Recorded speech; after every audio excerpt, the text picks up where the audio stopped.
আমি প্রথমেই ঠিকাদারদের বলবো, নেবেন না কাজ। আপনারা ডিসেম্বর মাসে ওয়ার্ক অর্ডার দিয়ে ভোটের আগে কাজগুলো আপনাদের জোর করে করাতে চাইছে।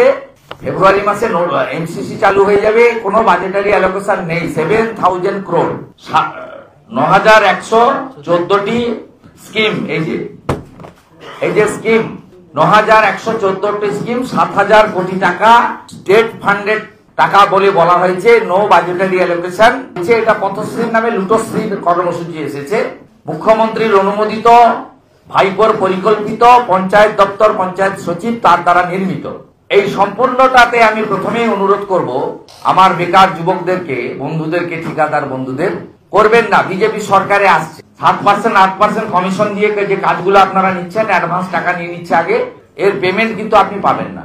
আমি প্রথমেই আপনাদের এটা বলে রাখলাম, অনুরোধ করে, উইথ ফোল্ডেড হ্যান্ড, আপনারা এই কাজ একদম নেবেন না। যা সর্বনাশ করার উনি করে দিয়েছেন।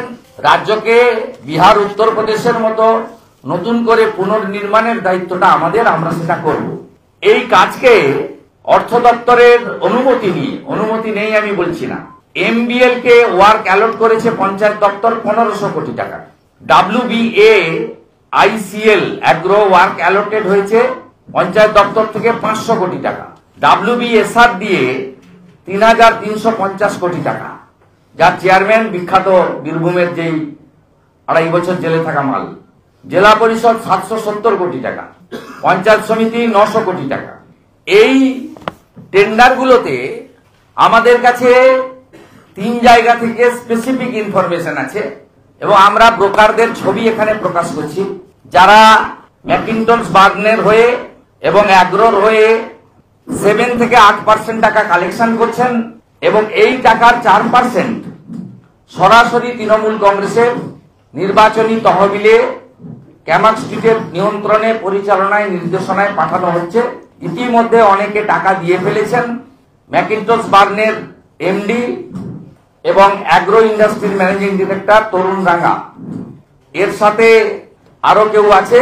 আর WBSRDA তে প্রকৌশলী Biswanath, chief engineer, Miraj Hossain, superintendent engineer. এরা পুরো কালেকশনের দায়িত্বে আছেন। এবং এই যে দুজনের ছবি আমরা আপনাদের কাছে প্রকাশ করছি, একটা হলো আপনার সৌভিক সরকার। এই সৌভিক সরকার, ইনি সম্পূর্ণ কালেকশনের দায়িত্বে আছেন।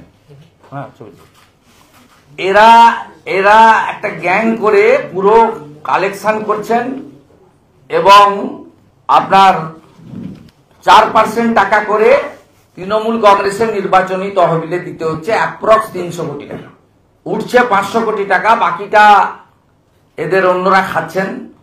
আরেকজন এর সঙ্গে যুক্ত রয়েছেন, পরে আমরা করে দেবো। এর নাম হচ্ছে আপনার সায়নদীপ, কোচবিহার। এই ছবি এবং অন্যান্য কোচবিহারে বাড়ি। এরাই মোটামুটি আপনার পুরো কালেকশনটা করছেন।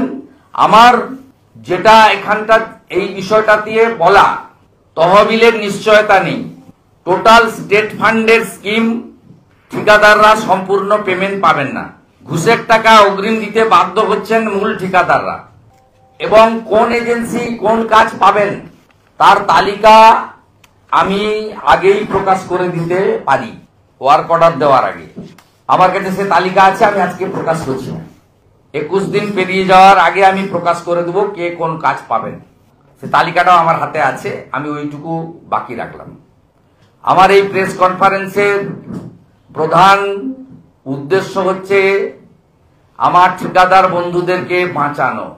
দ্বিতীয় হচ্ছে বাজেট অ্যালোকেশন নেই, ফান্ড নেই, পঞ্চায়েত দপ্তর মুখ্যমন্ত্রীর নির্দেশে ফ্রড করছে তৃণমূল কংগ্রেসের নির্বাচনী তহবিল তৈরি করার জন্য। তৃতীয় হচ্ছে এই শৈবিক সাওয়েনদের মতো দালালরা নতুন করে সিন্ডিকেট র্যাকেট পশ্চিমবাংলায় সক্রিয় করেছে।